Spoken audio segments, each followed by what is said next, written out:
Ustaz, bagaimana hukum memejamkan mata untuk meresapi ayat yang kita tahu arti dan maknanya pada saat salat?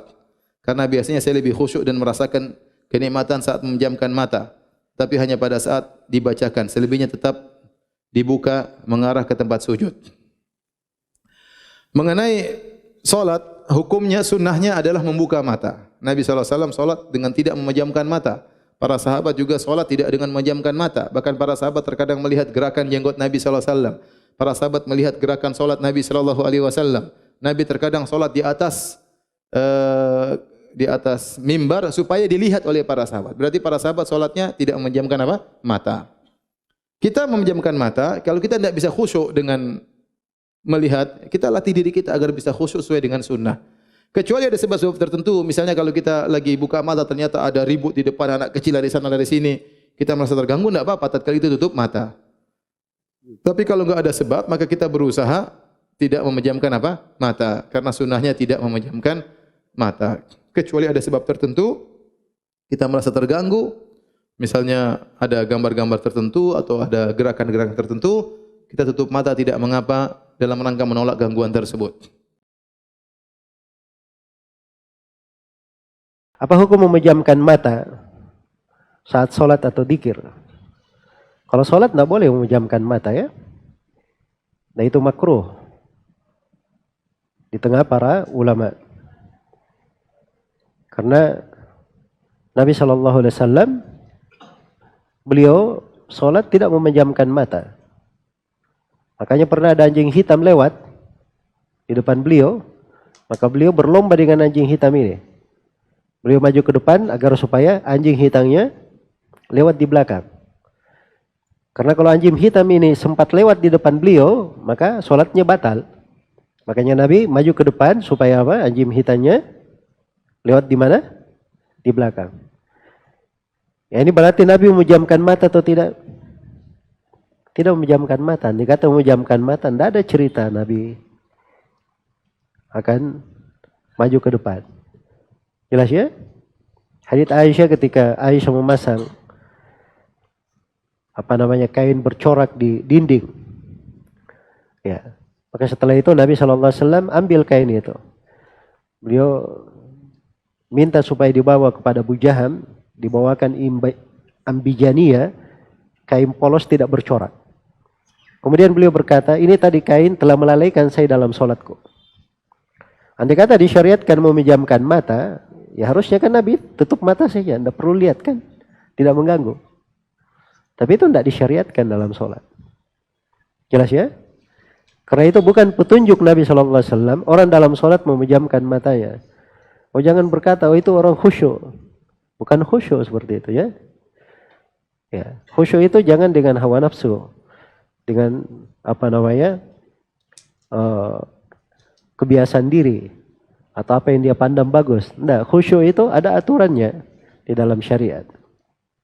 Adapun kalau dzikir, dia berzikir di luar sholat, itu terserah dia mau pejamkan mata, mau buka mata, tidak ada masalah. Jelas ya? Kalau dia membaca kalimat-kalimat dzikir. Ya wallahu ta'ala alam. Apa hukumnya jika saya sholat sambil menutup mata agar sholat saya menjadi lebih khusyuk? Apakah ini tak boleh Pak Ustadz? Sebab dulu saya pernah tanya hal ini pada dosen agama, katanya ini tak boleh karena dianggap tak sopan pada Allah. Sementara jika mata saya terbuka, saya sulit untuk khusyuk. Adakah solusi untuk saya Pak Ustadz? Thanks. Ada gambar senyum. Titik 2. Sekarang saya mau menunjukkan beberapa riwayat sahabat Nabi itu sholatnya pejam mata atau buka mata, jangan jawab. Nabi jadi imam, sahabat di belakang. Ketika sedang sholat, Nabi buka selopnya, sendalnya. Waktu itu Masjid Nabawi pasir. Nabi buka selopnya, semua sahabat yang ada di belakang membuka selop. Kira-kira sahabat di belakang pejam mata atau buka mata? Buka, karena kalau pejam mana dia tahu. Uqtulul aswadaini fi shalah. Bunuhlah dua yang hitam ketika kau sedang sholat. Allahu Akbar. Lewat dua yang hitam. Apa yang hitam itu? Kalajengking dengan ular. Bunuh. Kira-kira orang sholat bisa ada dua yang hitam lewat, dia tahu matanya terbuka atau tertutup? Terbuka. Kalau tertutup, tiba-tiba udah tegak anaconda. Nah, terbuka. Jadi masalah sholat terbuka atau tertutup, terbuka. Tapi ada saat tertentu kita mesti tutup. Saya pernah mengalami. Pas di depan saya pakai baju kaos, tertulis di belakangnya, hidup memang susah, jangan bikin susah. Asal saya buka, terbaca.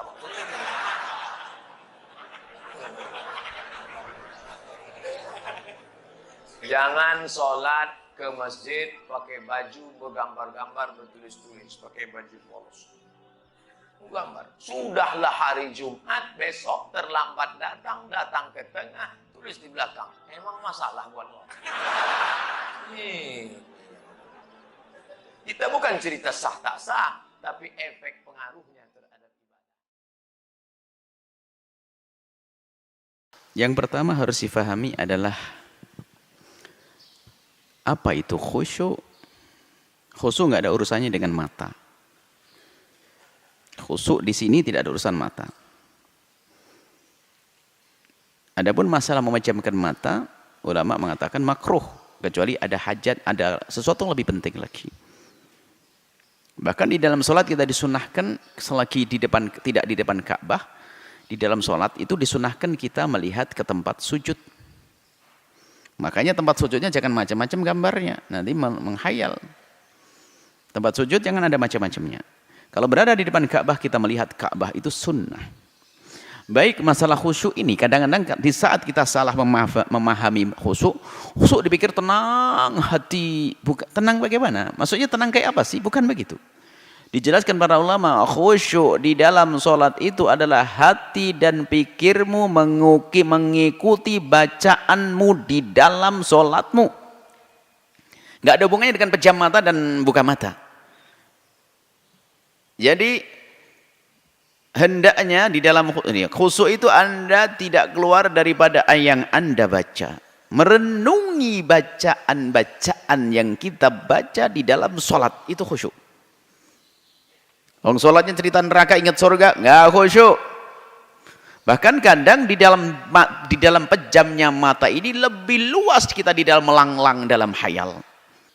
Tapi kalau mungkin dikirakan kita mohon maaf, mungkin kita sholat di pasar tempat ramai, kita lagi sholat banyak, mungkin kita seorang laki-laki banyak, mungkin lalu lalang wanita pejam mata, ya agar terjaga, bisa jadi seperti itu.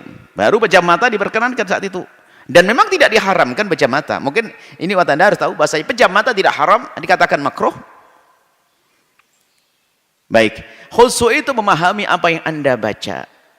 Maka membiasakan kita untuk mengikuti bacaan itu penting, memahami maknanya, mentadabburi maknanya terus sampai selesai, itu khusyuk.